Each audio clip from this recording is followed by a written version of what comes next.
Altesse, Mesdames et Messieurs, chers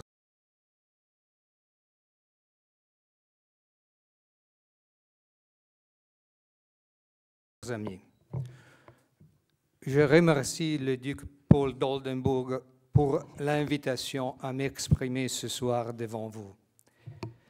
Un préambule est nécessaire. Je n'ai aucune prévention à l'égard de la Turquie ou du peuple turc.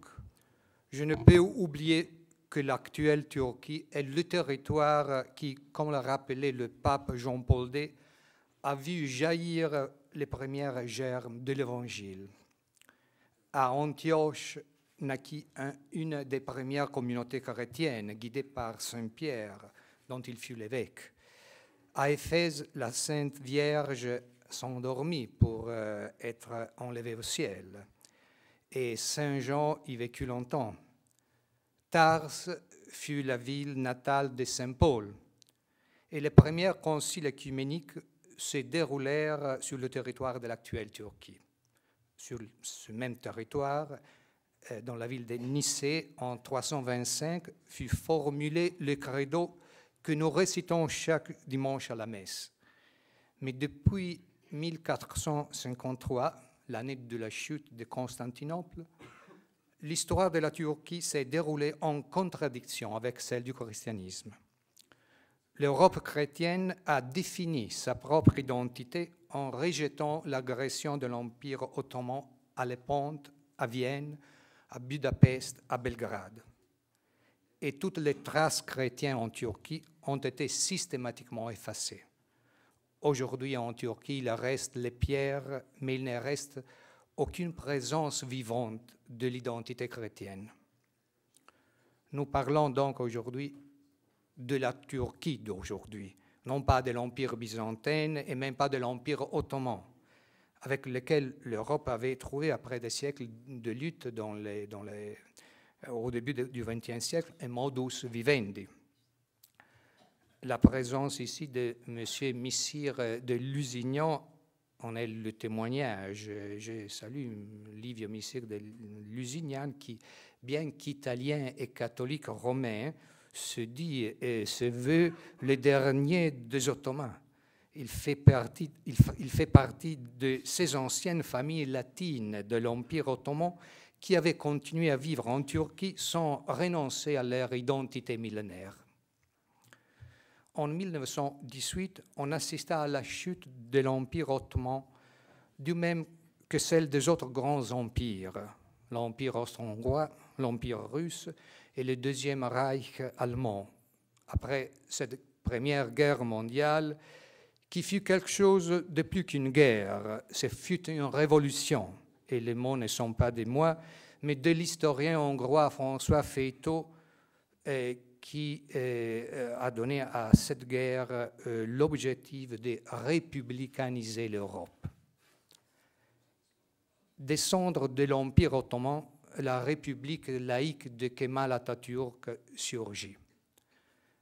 Atatürk abolit le califat et le sultanat, abrogea la charia musulmane qu'il substitua avec un code civil inspiré des codes européens, et puis il supprima les écoles coraniques et les confréries religieuses. Il abolit l'usage du voile et accorda aux femmes le droit de vote. En un mot, il sécularisa la Turquie, même si l'islam resta la religion officielle de l'État. Cependant, en Turquie, la religion était subordonnée au pouvoir politique, alors que dans la période ottomane, c'était la politique qui était absorbée par la religion. Mais après la mort d'Atatürk, en Turquie, comme d'autres pays musulmans, démarra un processus de réislamisation de la société. Des partis islamistes virent le jour et face à eux surgit l'armée gardienne de l'héritage laïque d'Atatürk. La Turquie a changé, surtout dans les 10 dernières années. La Turquie d'aujourd'hui n'est pas la Turquie laïque d'Atatürk qui, en 1951, entra à l'OTAN et devint un bastion anticommuniste de l'Occident. la Turquie d'aujourd'hui est un des États les plus fortement réislamisés du Proche-Orient. Dans les pays, les imams salariés par l'État sont 91 000 à peu près, et les mosquées actives 805 000. Le nombre par habitant, c'est le nombre par habitant le plus élevé des mosquées dans le monde. C'est donc une Turquie nouvelle, dirigée par un parti néo-islamique, l'AKP, et dirigée par un homme, l'ex-maire d'Istanbul, Tayyip Erdogan, qui en 1998 fut emprisonné pendant 10 mois à cause de son fondamentalisme. Les minarets sont nos baïonnettes, les coupoles nos casques, les mosquées nos casernes et les croyants notre armée. Ainsi s'exprimait Erdogan, citant un poète musulman turc. Et pas tous les Suisses qui ont voté contre la construction de nouveaux minarets en Suisse connaissaient cette citation, mais ce n'est surprenant qu'ils considèrent les minarets comme un symbole de conquête culturelle. Erdogan faisait partie du Refah, le parti islamiste d'Erbakan, qui fut obligé de quitter le pouvoir à cause de l'intervention des militaires. Et après ça, la détention dans les prisons turques et la chute du parti Refah firent comprendre à Erdogan que la voie à suivre pour la conquête du pouvoir en Turquie aurait dû être différente. Il fallait neutraliser le pouvoir des militaires et seulement l'Europe pouvait le faire. Erdogan créa donc un nouveau parti qui s'est proclamé pro-occidental, l'AKP, qui en 2002 obtint la majorité relative des voix et la majorité absolue des sièges au Parlement. Immédiatement après sa victoire, Erdogan annonça vouloir accélérer la candidature de la Turquie dans l'intégration européenne. La stratégie d'Erdogan était claire. Pour éviter ce qui était arrivé en 1997, lorsque l'armée avait obligé Erbakan à démissionner, il fallait affaiblir le pouvoir de l'armée. Et seulement la pression de l'Union européenne était en mesure de le faire. L'histoire d'Erdogan est l'histoire d'un islamiste qui veut se servir de l'Union européenne non pour européaniser la Turquie, mais pour mieux l'islamiser en démantelant ce qu'il reste du pouvoir militaire. La Turquie d'aujourd'hui vit une contradiction irrémédiable. L'Union européenne demande comme condition pour son entrée dans les institutions communautaires l'alignement sur les critères de Copenhague et sur les standards démocratiques occidentaux violés par l'arbitre du pouvoir des militaires. Mais aujourd'hui, la Turquie n'est pas un pays totalement islamique, justement parce que l'armée se porte garante de son sécularisme. Le seul frein à l'islamisation vient de la nomenclature militaire, fidèle à l'héritage kémaliste. S'il n'y avait plus la coercition de l'armée, le seul frein contre le fondamentalisme tomberait. Les partisans de l'entrée de la Turquie dans l'Union européenne soutiennent que la Turquie serait un allié naturel de l'Occident contre l'islamisme. Mais dans la mesure où la Turquie se démocratise, elle est vouée à abandonner le sécularisme. L'Union européenne aurait, au sein de ses États membres, un pays totalement islamique, justement grâce au respect des règles démocratiques qui, en Turquie, porteraient rapidement au pouvoir les fondamentalismes. Et donc, aujourd'hui, l'intérêt d'Erdogan est celui de se servir de l'Union européenne pour pouvoir démanteler le pouvoir des militaires et permettre à la Turquie de retrouver son identité islamique effacée par Atatürk. Et je renvoie pas seulement à mon livre, mais aussi aux excellents livres de mon ami Alexandre Delval, qui est parmi nous ce soir pour approfondir ces points-là.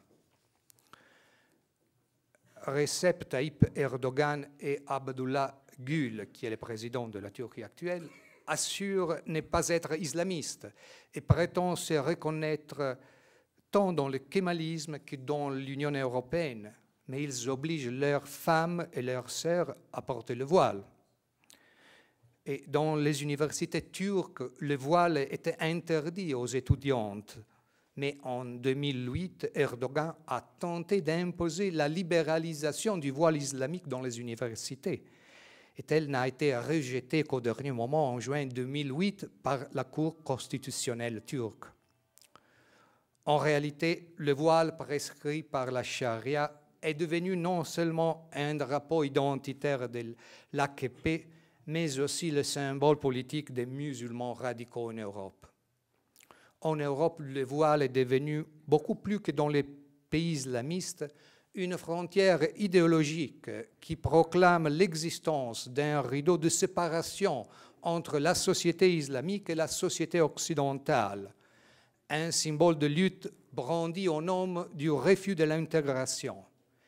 Et la querelle sur le voile qui a concerné la Turquie à partir des années 80 a donc des implications plus importantes qu'une simple discussion sur un vêtement.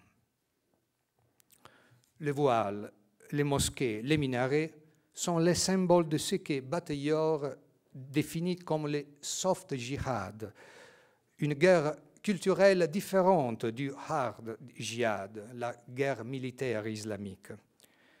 Et pour ma part, je fais une distinction entre un islamisme gramscien, des Gramsci, les politiciens communistes italiens, et d'autre part un islamisme léniniste.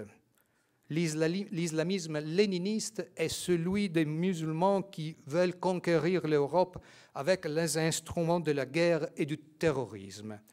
L'islamisme gramscien est celui des musulmans modérés qui veulent atteindre le même but par la majorité démographique, l'islamisation des espaces sociaux et l'introduction du droit islamique dans les institutions occidentales. Entre les deux lignes, celle modérée et celle radicale, il n'y a pas de divergence sur le but, mais seulement sur la stratégie pour l'atteindre. L'islamo-gramscisme ou soft jihad a été théorisé depuis 1974 lors de la deuxième conférence islamique de Lahore, quand le secrétaire général de l'époque de la conférence islamique, Mohamed Hassan Al-Toumi, proposa de créer partout dans le monde des centres culturels et des universités pour propager l'islam à travers des débats, des rencontres, des conférences, des publications. Cette activité se développa sous l'égide des frères musulmans qui ont créé dans toute l'Europe des centres culturels et des banques islamiques pour financer les activités de la Oumma. Et si le léninisme islamique est celui d'Osama Bin Laden et des djihadistes, l'islamo-gramscisme est bien représenté par l'action des frères musulmans et de personnages comme Tariq Ramadan, petit-fils de leur fondateur Hassan al-Banna. Dans le système de conquête des frères musulmans, les mosquées ont un rôle central. L'association des frères musulmans, rappelle Magdi Alam, aujourd'hui parlementaire européenne, promet l'islamisation de la société à partir du bas, par le contrôle des mosquées, des centres culturels islamiques, des écoles coraniques, des associations caritatives et des institutions financières. La tactique poursuivie consiste à donner progressivement vie à un État islamique en devenir à l'intérieur d'un État de droit. Fin de la citation. Aujourd'hui, nous assistons à une distinction entre les minarets et les mosquées. Les premiers mauvais et les deuxièmes bonnes. Mais les mosquées ne sont pas seulement des lieux du culte.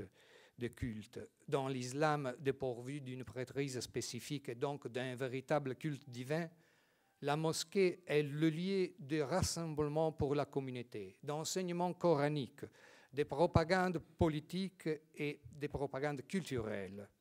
La mosquée est le centre de la diffusion de la charia, la loi islamique.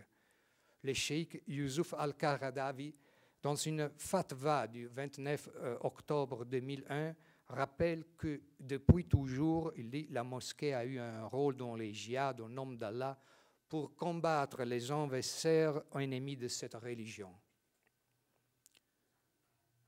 Je voudrais rappeler maintenant que l'expansion islamique vers l'Europe a suivi dans l'histoire de grandes directions et elle a été conduite par deux peuples différents, les Arabes du Sud-Ouest et les Turcs du Sud-Est. Les Arabes, après avoir conquis l'Afrique du Nord, envahi l'Espagne et franchi les Pyrénées, furent arrêtés par Charles Martel à Poitiers en 1732. Depuis ce moment-là, ils reculèrent progressivement pour être définitivement expulsés de la péninsule ibérique en 1492.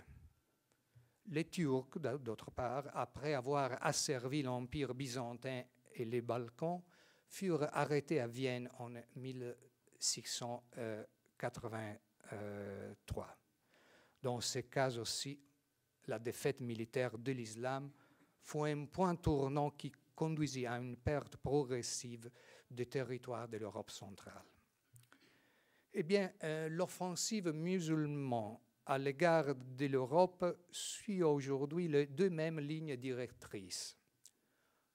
Au sud-ouest, à travers la création de l'Eurabia, une zone d'osmose socio-économique et d'hybridation culturelle qui devrait unifier les pays d'Afrique du Nord avec ceux de l'Europe méridionale. L'action culturelle, religieuse et éducative promue par les institutions européennes est un élément central de cette synergie euro-arabe qui, avec le prétexte de l'islamophobie, vise à isoler toute forme de résistance à l'islamisation du continent européen. Au sud-est, le front d'attaque est l'entrée de la Turquie dans l'Union européenne. Une manœuvre politique qui, en plus d'ouvrir les portes à une irrépressible migration musulmane en Europe, renverserait les rapports de force à l'intérieur des institutions communautaires. Dans ces deux cas, les conséquences géopolitiques seraient d'une portée explosive. Le nom des deux mosquées turques les plus importantes en Allemagne, à Pforzheim et à Brême, vient de Mahomet II, le sultan qui, en 1453, conquit Constantinople. Le dernier objectif des conquêtes turques, selon une tradition antique, est appelé la pomme rouge, Kizil Elm. C'était par ce nom qu'on désignait le globe d'or soutenu par la statue de l'empereur Justinien à Constantinople. Après la conquête de la capitale byzantine, Rome devint la pomme rouge, c'est-à-dire l'objectif final des Ottomans et le symbole du triomphe de l'islam sur la chrétienté. Cette revendication ne s'est pas amoindrie avec le temps. La construction en 1995 d'une grande mosquée à Rome, capitale de la chrétienté, a eu en ce sens une portée symbolique énorme. Je connaissais bien le cardinal Silvio Oddi et il me raconta que lorsqu'il était nonce en Égypte, le président de l'époque, Nasser, lui confia que Rome constituait un objectif fondamental de la puissance arabe. La construction d'une mosquée à Rome, dit à l'époque le cardinal Oddi, rentre dans ce projet d'islamisation de notre société. Et aujourd'hui, le cheikh Youssouf Al-Qaradawi, guide spirituel des frères musulmans, dont les idées diffusées par les médias et Internet influencent une grande partie de l'islam contemporain, le 10 décembre 2002 a rappelé que quand on demanda à Mahomet quelle ville serait conquise en premier, Rome ou Constantinople, le prophète répondit « la ville d'Irki de Constantinople sera conquise en première, Rome après. Et le même Al-Qaradawi, dans une fatwa promulguée le 27 février 2005, a déclaré « Malgré le pessimisme parmi les musulmans, finalement l'islam gouvernera et sera le patron du monde. Un des signes de la victoire sera que Rome sera conquise, l'Europe sera occupée, les chrétiens seront battus et les musulmans augmenteront et deviendront une force qui contrôlera tous les continents européens. » Fin de la citation. Les islamistes turcs, avant de demander l'entrée dans l'Europe, se sont durement opposés en définissant la communauté européenne comme un club de chrétiens qui veut imposer sa politique à la Turquie. Aujourd'hui, cette expression « club de chrétiens » forgée par les islamistes anti-européens a été acquise par les Européens pro-turcs qui affirment que l'Europe doit s'ouvrir à la Turquie en cessant d'être un club chrétien. Et en réalité, 27 États européens font partie d'un club, l'Union européenne, qui a délibérément enlevé toute référence au christianisme dans sa charte fondatrice. La Turquie, d'autre part, fait partie d'un club rigoureusement islamique, l'Organisation de la Conférence islamique, l'OCI, qui regroupe 57 pays de religions musulmanes unis dans la conscience d'appartenir à une seule religion, à un seul humain.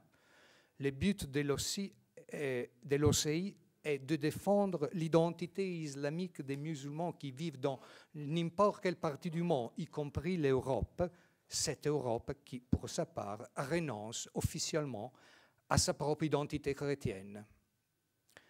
Le renoncement à la référence aux racines chrétiennes dans le traité de Lisbonne est une expression significative de cette faible identité de l'Europe.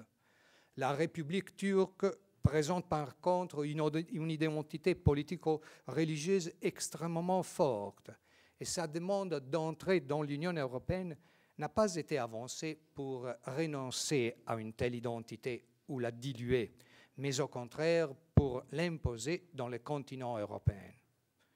Ce n'est pas un hasard si Erdogan s'est rangé du côté d'Ahmadinejad en soutenant le programme nucléaire iranien et en appuyant ouvertement le Hamas et la Syrie contre Israël. Et aussi le Wall Street Journal, le 16 novembre dernier, dans son éditorial, a mis en cause la permanence même de la Turquie dans l'OTAN. Et donc, avec ou sans Erdogan, la Turquie post-kémaliste s'affirmerait comme le pays leader du monde islamique à l'intérieur de l'Union européenne, où elle jouerait un rôle de protagoniste. Les projets de traité constitutionnel attribuent en fait aux États européens un poids politique proportionnel au poids démographique. La Turquie aujourd'hui a environ 75 millions d'habitants, destinés à atteindre les 90 d'ici à 15 ans. Elle deviendrait donc le premier pays de l'Union européenne dans les sièges parlementaires. On doit y ajouter la présence des fortes minorités turques dans de divers pays occidentaux et aussi l'octroi de la double nationalité aux turcophones des républiques caucasiennes. Au moment des élections au Parlement européen, un bloc de partis transnational turco-islamique pourrait devenir le premier parti européen, avec toutes les conséquences que cela pourrait avoir. Il est facile d'imaginer la création d'un parti transnational islamique qui pourrait s'affirmer comme le premier parti européen et prétendre la direction du vieux continent. Il aurait au sein de ces États, l'Europe, le vieux continent aurait au sein de ses États membres un pays totalement islamique, justement grâce au respect des règles démocratiques qui en Turquie porteraient rapidement au pouvoir le fondamentalisme. La Turquie représenterait une enclave islamique en Europe, non pas à travers ses minorités immigrées sur le continent européen, mais en tant qu'État de l'Union au même niveau que les autres pays qui en sont membres. La République turque pourrait revendiquer le droit de diriger le Parlement et la Commission européenne et, forte de ce rôle, prétendre l'adoption de mesures répressives contre toute forme d'islamophobie en favorisant ainsi la transformation du continent européen en Eurabie, cette Eurabie prévue par la voie solitaire d'Oriana Fallaci. Il semble que le premier président de l'Union européenne soit contraire à l'entrée de la Turquie en Europe. Aussi, le pape Benoît XVI, avant d'être élu souverain pontife, a exprimé son jugement négatif sur l'entrée de la Turquie en Europe en deux occasions. Lors d'une interview au Figaro Magazine paru le 13 août 2004 et lors d'un discours le 18 décembre de la même année dans la diocèse de Velletri, dont il était titulaire. À Velletri, le cardinal Ratzinger avait parlé d'une grande erreur et d'une entrée antihistorique. Dans le deux cas, il a précisé qu'il exprimait une opinion non du Saint-Siège, mais personnelle. Le Saint-Siège vise à des rapports diplomatiques avec tous les pays du monde. Et le problème de l'adhésion ne la regarde pas directement, vu que le Vatican n'est pas membre de l'Union européenne. Il me semble que d'un point de vue politique, la position du Saint-Siège a été très prudente et que l'on ne peut pas la plier en faveur d'une thèse ou de l'autre.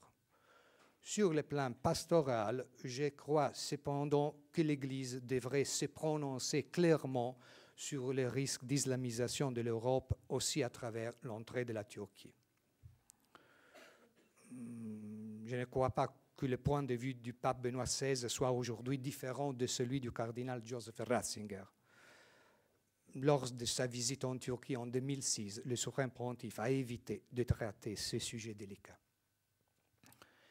Eh bien, nous ne nions pas que la Turquie puisse avoir une importance économique et géopolitique pour l'Europe, car sur son territoire passent le pétrole et le gaz provenant de l'Asie centrale.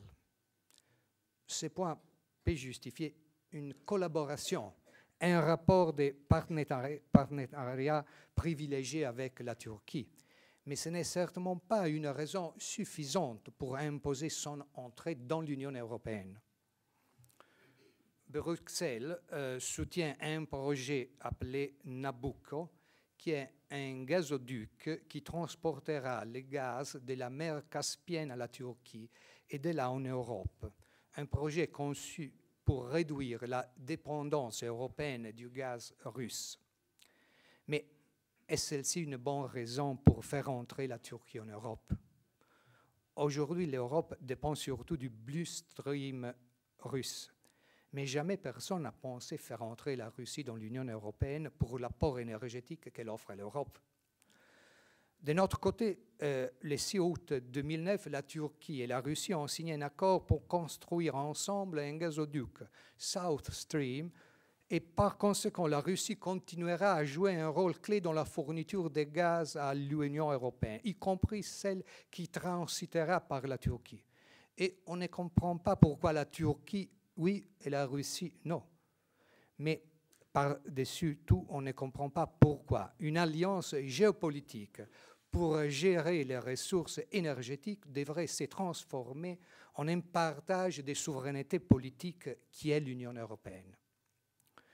Nous nions que l'entrée de la Turquie dans l'Union européenne puisse représenter un bénéfice pour l'Europe. Nous pensons au contraire que l'introduction de 90 millions de Turcs dans les structures politiques et sociales européennes constituerait une catastrophe irrémédiable pour notre continent. Mais nous devons ajouter cependant que la responsabilité ultime de cette catastrophe n'appartient pas à la Turquie, qui avec cohérence recherche et défend sa propre identité, mais à l'Europe qui a renoncé à son propre rôle et a renié ses racines. Le vrai problème plus que l'entrée de la Turquie dans l'Europe est l'adhésion de l'Europe à la théorie et à la mentalité relativiste. Aujourd'hui, nous vivons une crise profonde. Cette crise s'exprime dans l'effondrement démographique, dans le déclin économique, mais surtout dans la perte des valeurs et de l'identité. De nouveaux peuples, de nouvelles religions pressent à la porte, et pas seulement l'islam, mais aussi des pays comme la Chine et l'Inde, qui se préparent à construire des véritables empires économiques et démographiques opposés à cette grande Europe que nous appelons Occident. Mais le déclin économique et démographique n'est pas la cause, est seulement la conséquence de la crise d'identité que nous sommes en train de traverser. Et il n'y a qu'une solution qui s'offre à nous, une voie obligée pour éviter l'effondrement. Cette voie passe pour la récupération des valeurs non négociables, d'une loi naturelle à opposer aux identités fortes qui nous agressent de l'extérieur et à la pensée faible qui nous mine de l'intérieur. En un mot, sont les principes de l'ordre naturel et chrétien sur lesquels notre civilisation se fonde. Le pape Benoît XVI a parlé plusieurs fois de la dictature du relativisme qui menace l'Occident jadis chrétien.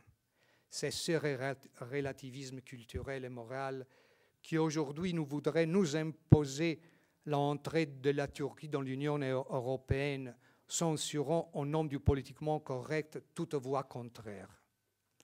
Il est surprenant que le cas de la Turquie ait toujours été absent du débat politique des parlements nationaux et du Parlement européen. Ce n'est pas faux penser que sur un sujet si important, concernant le futur de chacun d'entre nous, il faudrait un référendum populaire au niveau européen ou de chaque nation pour vérifier ce que les citoyens européens pensent vraiment de l'entrée de la Turquie dans l'Union européenne. Mais les sondages les plus récents nous disent que 70% des citoyens de l'Union européenne sont contraires à l'entrée de la Turquie dans l'Union européenne. Cependant, l'opinion publique est systématiquement exclue de ce genre de débat, justement parce que sa voix serait critique par rapport à la classe politique qui dirige le sort des peuples d'Occident. C'est pour cela, et je conclus, c'est pour cela qu'il est important qu'ici, à Bruxelles, un groupe d'associations européens ait décidé de coaliser leurs forces pour défendre l'Europe chrétienne. Cette Europe chrétienne qui ne représente pas notre passé, mais je crois fortement le seul futur possible. Je vous remercie.